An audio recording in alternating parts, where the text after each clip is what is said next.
Brought to you by V-Guard, co-powered by Sensodyne and Vimal. Bayalli Heli Kesari. Associate sponsor Ultratech Cement.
ಅಧ್ಯಕ್ಷರು ನಿಮ್ಮ ನಾಯಕ ಅಂತ ಅನಿಲ್ ಕುಮಾರ್ ಪಾಟೀಲ್ ಅವರು ಕಾಂಗ್ರೆಸ್ ಪಕ್ಷದ ಕಾರ್ಯಕರ್ತರು ಮಹಿಳಾ ಕಾರ್ಯಕರ್ತರು ನೋಡಿ ಅವರು ಕಾಂಟ್ರಿಬ್ಯೂಷನ್ ಅವ್ರೇನು ಕೆಲಸ ಮಾಡಿದ್ದಾರೆ ಅದೆಲ್ಲ ಇವತ್ತು ಜನ ಪ್ರಶ್ನೆ ಮಾಡ್ತಾ ಇದ್ದಾರೆ.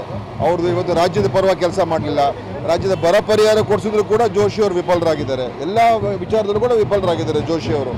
ಅದರಿಂದ ಜನ ಇವತ್ತು ಹೊಸ ಮುಖಕ್ಕೆ ಮತ್ತು ಒಂದು ಹೊಸ ಅವಕಾಶ ಕೊಡೋಣ.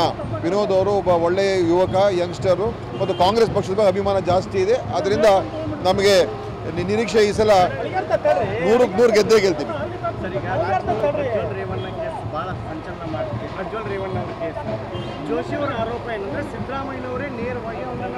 ಜೋಶಿ ಅವರು ಬುದ್ಧಿವಂತರು ನಾನು ಅಂದ್ಕೊಂಡಿದ್ದೀನಿ.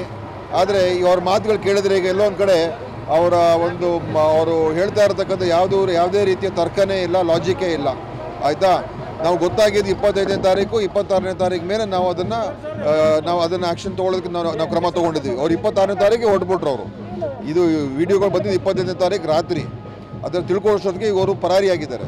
ಮತ್ತು ಎಲ್ಲ ಮಾಹಿತಿ ಜೋಶಿ ಅವ್ರಿಗಿತ್ತು, ಎಲ್ಲ ಮಾಹಿತಿ BJP ಅವರಿತ್ತು. ಈಗ BJP ಅವರೇ ಅಮಿತ್ ಶಾಗೆ ಹೇಳಿದರು. ಎಲ್ಲ ಗೊತ್ತಿದ್ರು ಕೂಡ ಅವ್ರನ್ನ ಯಾಕೆ ಕ್ಯಾಂಡಿಡೇಟ್ ಮಾಡಿದ್ರು, ಗೊತ್ತಿದ್ರು ಕೂಡ ಯಾಕೆ ಮೋದಿಯವ್ರ ಬಗ್ಗೆ ಪ್ರಚಾರ ಮಾಡಿದ್ರು ಅವ್ರ ಪರವಾಗಿ ಅಲ್ವಾ? ಅದ್ರ ಬಗ್ಗೆ ಉತ್ತರ ಕೊಡಲಿ. ಅವರು ಎಲ್ಲ ವಿಷಯ ಗೊತ್ತಿದ್ರು ಕೂಡ ಅವ್ರಿಗೆ ಟಿಕೆಟ್ ಯಾಕೆ ಕೊಟ್ಟರು, ಅದ್ರ ಬಗ್ಗೆ ಉತ್ತರ ಕೊಡಲಿ. ಸುಮ್ಮನೆ ಈ ಥರ ಎಲ್ಲ ದಾರಿ ತಪ್ಪಿಸುವಂಥ ಉತ್ತರಗಳು ಬೇಡ. ಆರೋಪಕ್ಕೆ ಯಾವ ಉರುಳಿಲ್ಲ, ಯಾವ ಬೆಲೆ ಇಲ್ಲ. ಜೋಶಿ ಅವರು ಮಾತಾಡಬೇಕಾದ್ರೆ ಸ್ವಲ್ಪ ಯೋಚನೆ ಮಾಡಿಕೊಂಡು ಜನ ಏನು ಅನ್ಕೊಳ್ತಾರೆ ಅಂತ ತಿಳ್ಕೊಂಡು ಮಾತಾಡಲಿ. ಅವ್ರ ಜವಾಬ್ದಾರಿ ಏನಿದೆ ಅದನ್ನು ಮಾಡ್ದೇನೆ ಇನ್ನೊಬ್ಬರ ಮೇಲೆ ಅದನ್ನು ಬ್ಲೇಮ್ ಮಾಡ್ತಕ್ಕಂಥ ಸರಿಯಲ್ಲ. ಖಂಡಿತ ಈಗ ನಾವು ವಿದೇಶದಲ್ಲಿರೋದ್ರಿಂದ ಅದನ್ನು ಕೇಂದ್ರ ಸರ್ಕಾರಕ್ಕೂ ಕೂಡ ಪತ್ರ ಬರೆದಿದ್ದೀವಿ. ಅವ್ರನ್ನ ನೀವು ಯಾಕಂದರೆ ನಮ್ಮ ಇತಿಮಿತಿಲಿಲ್ಲ, ಅದು ಹೊರಗಡೆ ಇದ್ದಾರೆ. ಅದಕ್ಕೆ ಕೇಂದ್ರ ಸರ್ಕಾರ ಅವ್ರನ್ನ ವಾಪಸ್ ಅಲ್ಲಿಂದ ತರಿಸುವಂಥ ಕೆಲಸ ಮಾಡಬೇಕು. ಸರ್ಕಾರನೂ ಕೂಡ ಕೊಡ್ತದೆ. ಏನೇನು ಕ್ರಮ ತೊಗೊಳ್ಬೇಕು ಖಂಡಿತ ತೊಗೊಳ್ತೀವಿ. ಇವತ್ತಿನ ದಿವಸ ನಮ್ಮ ಲೋಕಸಭಾ ಕ್ಷೇತ್ರದ ಇನ್ಚಾರ್ಜ್ ಆದಂಥ ಸನ್ಮಾನ್ಯ ಶ್ರೀ ದಿನೇಶ್ ಗುಂಡೂರಾವ್ ಸಾಹೇಬ್ರದ ನೇತೃತ್ವದಲ್ಲಿ ಇವತ್ತಿನ ದಿವಸ ಹುಬ್ಬಳ್ಳಿ ಸೆಂಟ್ರಲ್ ಕ್ಷೇತ್ರದಲ್ಲಿ ಪ್ರಚಾರನ ಆರಂಭಿಸಿದ್ದೀವಿ. ವಾರ್ಡ್ ವಾಯ್ಸ್ನಲ್ಲಿ ಕೂಡ ಮನೆಯಲ್ಲೇ ತೆರಳಿ ಅವರ ಮತ ಬಾಂಧವರಿಗೆಲ್ಲರೂ ನಮ್ಮ ಪಕ್ಷಕ್ಕೆ ಆಶೀರ್ವಾದ ಮಾಡ್ರಿ ಅಂತೇಳಿ ಕೇಳ್ತಿದ್ದೀವಿ. 100% ಗೆಲ್ತೀವಿ ಅಂತ ವಿಶ್ವಾಸ ಇದೆ. ಯಾಕಂದ್ರೆ ಇದು ನಾ ಹೇಳೋದಲ್ಲ, ಈ ಒಂದು ಕ್ಷೇತ್ರದ ಮತ ಬಾಂಧವರು ಎಲ್ಲರೂ ಕೂಡ ಕಾಂಗ್ರೆಸ್ ಪಕ್ಷದ ಆಶೀರ್ವಾದ ಮಾಡ್ಲಿಕ್ಕೆ ಸಿದ್ಧರಾಗಿದ್ದಾರೆ. ಈಗ ನಿಮ್ಮ ವಿರುದ್ಧ ಸ್ಪರ್ಧೆ ಮಾಡಿದವರು ಜೋಶಿ ಅವರು 4 ಸಾರಿ ಇಲ್ಲಿ ಗೆದ್ದಿದ್ದಾರೆ. ಈಗ ಇನ್ನೇ ಬಾರಿ ಕಂಟೆಸ್ಟ್ ಮಾಡಿದ್ದಾರೆ. ಜೋಶಿಯವರ ಹಾಗನ್ಲಿಕ್ಕೆ ಬರಲ್ಲ. ಇದೊಂದು ಕಾಂಗ್ರೆಸ್ ಮತ್ತು BJPಯ ನಡುವೆ ಇದೊಂದು ಚುನಾವಣೆ. ನಮ್ಮ ಕಡೆಯಲ್ಲಿ ಕೂಡ ದಿನೇಶ್ ಗುಂಡೂರಾವ್ ಸಾಹೇಬ್ರು ಇದ್ದಾರೆ.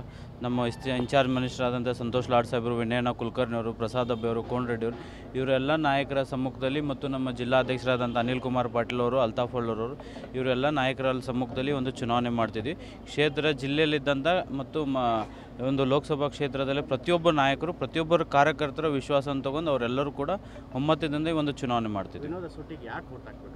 ವಿನೋದ್ ಹೊಸಟ್ಟಿ ಅವರು ಒಬ್ಬರು ಯುವಕರು ಒಂದು ಅವಕಾಶವನ್ನು ಕೊಡಬೇಕಂದ್ರೆ, ಯಾಕಂದರೆ ಈ ಒಂದು ಭಾರತ ದೇಶ ಭಾಳಷ್ಟು ಜನ ಯುವಕರೇ ಇರೋದ್ರಿಂದ ಒಂದು ಅವಕಾಶವನ್ನು ಕೊಟ್ಟು ನೋಡ್ರಿ. ಇಷ್ಟು ದಿವಸ ಹಿರಿಯರಿಗೆ ಕೊಟ್ರಿ, ಒಂದ್ಸಲ ಅವಕಾಶ ಯುವಕರಿಗೆ ಒಂದು ಕೊಡ್ರಿ.